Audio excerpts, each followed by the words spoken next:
സെക്രട്ടറിമാരില്ല, എനിക്ക് സെക്രട്ടറിമാരില്ല.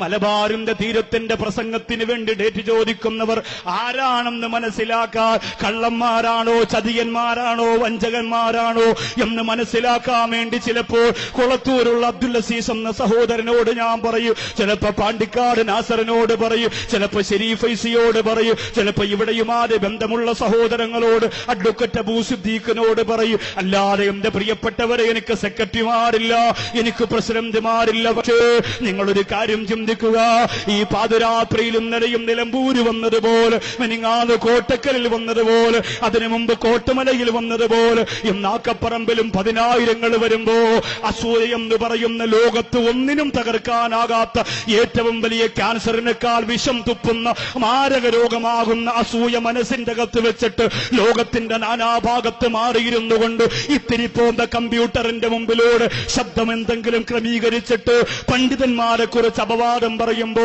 എനിക്ക് സങ്കടമില്ല. എന്നെ കുറിച്ച് പറഞ്ഞു, എനിക്ക് അമലുകൾ കുറവാണ്, രക്ഷപ്പെടാൻ അതൊക്കെ ഒരു കാരണമാകട്ടെ. പക്ഷേ സയ്യിദന്മാരെ തൊട്ടുകളിക്കല്ലേ, സയ്യിദന്മാരെ തൊട്ടുകളിക്കല്ലേ. ഇവിടെ ഇരിക്കുന്നത് പാണക്കാട് കുടുംബത്തിലെ സയ്യിദ് ജിഫ്രി മുത്തുക്കോയത്തങ്ങളാ. ഇവിടെ ഇരിക്കുന്നത് ബഹുമാനപ്പെട്ട ഉണ്ണിക്കോയത്തങ്ങളുടെ പൊന്നാര പൊന്നുമോനാണ്. നിങ്ങൾ ഓർക്കണേ, ശംസുല്ലുലമയൊക്കെ സ്റ്റേജിലിരിക്കുമ്പോ 5 വയസ്സുള്ള അഹ്ലു ബൈത്തിന്റെ പൊന്നുമോന് കടന്നു വന്നാൽ പ്രായാധിക്യത്തിലും എഴുന്നേറ്റ് പോയി മുസാഫഹത്ത് ചെയ്യുമായിരുന്നു.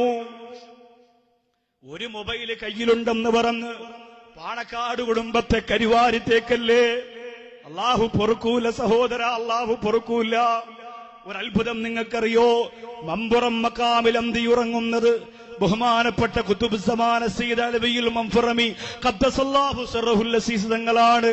അവിടുത്തെ അമ്മാവനതിന്റെ തൊട്ടടുത്തടങ്ങുന്നുണ്ട്.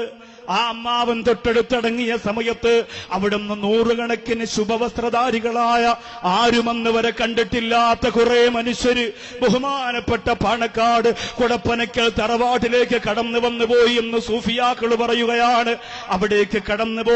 അവിടേക്ക് കടന്നുപോയവരാരും ഇന്ന് വരെ പുറത്തിറങ്ങി വന്നിട്ടില്ലോ,